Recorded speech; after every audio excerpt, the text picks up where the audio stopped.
Welcome to cooking of. इथे लोक त्यांच्या आयुष्यातली सिलसिला मोमेंट एक्सपिरियन्स करण्यासाठी येतात.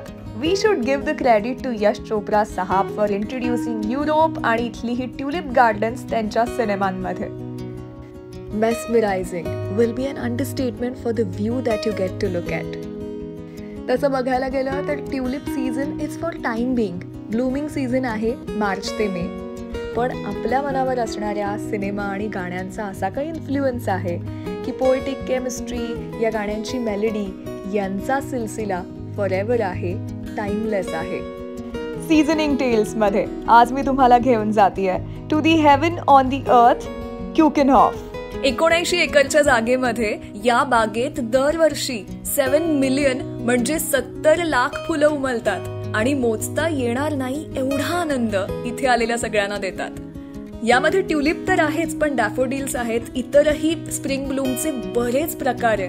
आपण थक्क होऊन जातो एवढी विविधता यांच्यामध्ये आहे.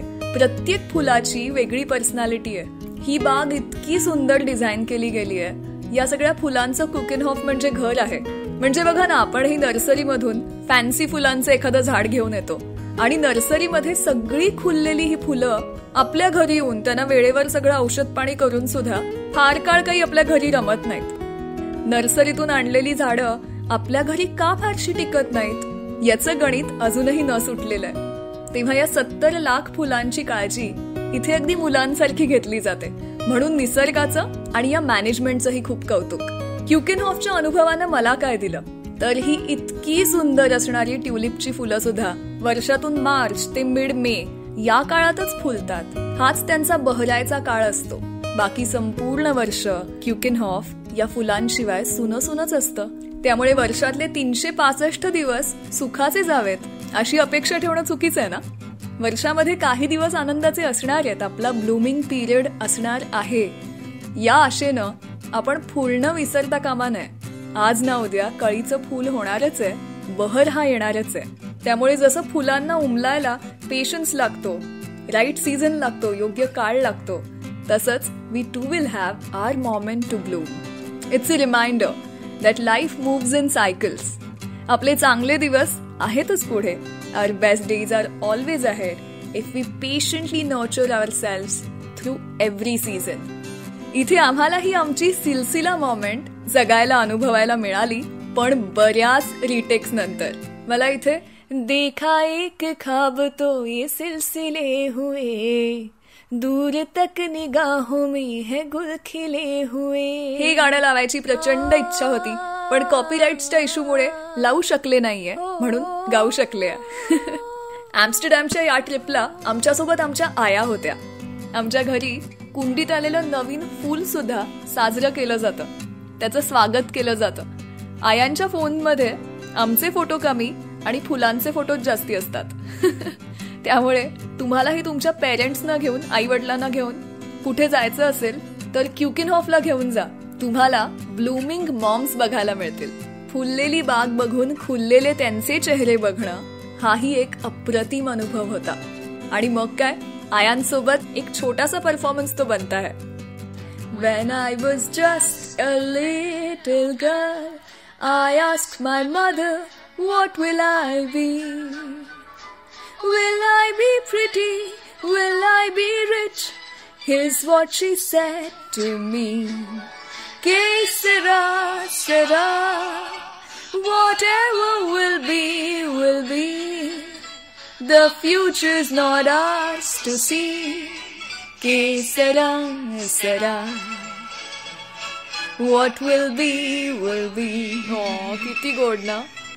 इतक्या शेड्स आहेत, इतके कलर्स आहेत. आणि जसं आपल्या इथे आपल्याला झेंडूची शेती वगैरे पाहायला मिळते, इतके झेंडू आहेत, तशी ट्युलिपची शेती आपल्याला इथे बघायला मिळते. ही सगळी फुलं बघून हा विचार सुद्धा मनात आला की थँक गॉड निसर्गामध्ये कॉम्पिटिशन, जेलसी हे प्रकारच नाहीयेत. म्हणजे फुलांचा राजा गुलाब हे असं म्हणून आपणच त्यांची स्पर्धा लावली आहे. आपण असं म्हणलं म्हणून इतर फुलं आपल्यावर रुसून फुलायची थांबत नाहीत. रानातलं एखादं फूल सुद्धा, त्याचं तिथे कोणी कौतुक करायला नसेल, त्याचा फोटो काढायला नसेल, तरी सुद्धा उमलतच स्वतःसाठी. म्हणजे शांताबाईंनी जी कविता लिहिली आहे ती जाईनं विचारत रान फुला म्हणलंय. जाईनं विचारित गुलाबाच्या फुला किंवा ट्युलिपच्या फुला असं त्यांनी लिहिलेलं नाहीये. त्यामुळे every single blooming thing is important. आभाळाच्या छताखाली काहीच अनइम्पॉर्टंट नाहीये, काहीच क्षुल्लक नाहीये, काहीच क्षुद्र नाहीये, सगळं सुंदर आहे. निसर्गातली प्रत्येक गोष्ट मला असं वाटतं आपल्याला काही ना काही शिकवत असते.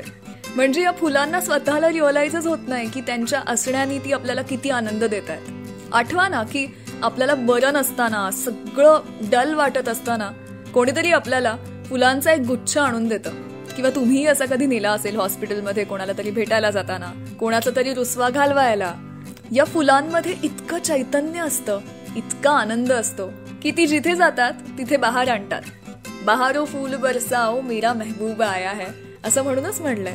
आणि त्यांचं स्वतःचं तुटण्याचं सगळं दुःख ती बाजूला ठेवून आपल्या आनंदात सामील होतात. त्यामुळे मला असं वाटतं या निसर्गातला प्रत्येक विषय खोल आहे. आपली विचारांची खोली, डेप्थ किती आहे त्यावर या एका अनुभवाकडे आपण कसं पाहतो हे अवलंबून आहे. नाहीतर काय, फोटो व्हिडिओजनी फोन फुल होतातच आहेत, पण मनाच्या खोलीत थोडी जरी वाढ झाली तरी ते खूप आहे, नाही का? बापरे, खूपच डीप झालाय आजचा एपिसोड. तुम्ही कुठेही असाल, कुठल्याही भागातून आता हा व्हिडिओ बघत असाल, तुमची कुठली जर का बकेट लिस्ट असेल ट्रॅव्हलची, तर क्युकेनहॉफ मधलं ट्युलिप गार्डन त्याच्यामध्ये असणं मस्ट आहे. आजच्या आपल्या सीझनिंग टेल्स मध्ये आपण इथेच थांबतोय. जाता जाता सगळ्यांना एक छोटासा होमवर्क. फुल ही शब्द असलेली किती गाणी तुम्हाला आठवत आहेत? कुठल्या कविता तुम्हाला माहिती आहेत फुलांवरच्या? म्हणजे फूल खिले गुलशन गुलशन, किंवा फूलों के रंग से दिल के चमन से, किंवा ससुराल गेंदा फूल. फुलांनी आपलं आयुष्य आणि आपली प्लेलिस्ट व्यापून टाकलेली आहे. तुम्हाला कुठली अशी गाणी आठवत आहेत ही कॉमेंट्स मध्ये नक्की सांगा. एपिसोड आवडत असेल तर तो नक्की शेअर करा, चॅनलला सबस्क्राईब करा आणि सीझनिंग टेल्स वरती भरभरून प्रेम करत राहा.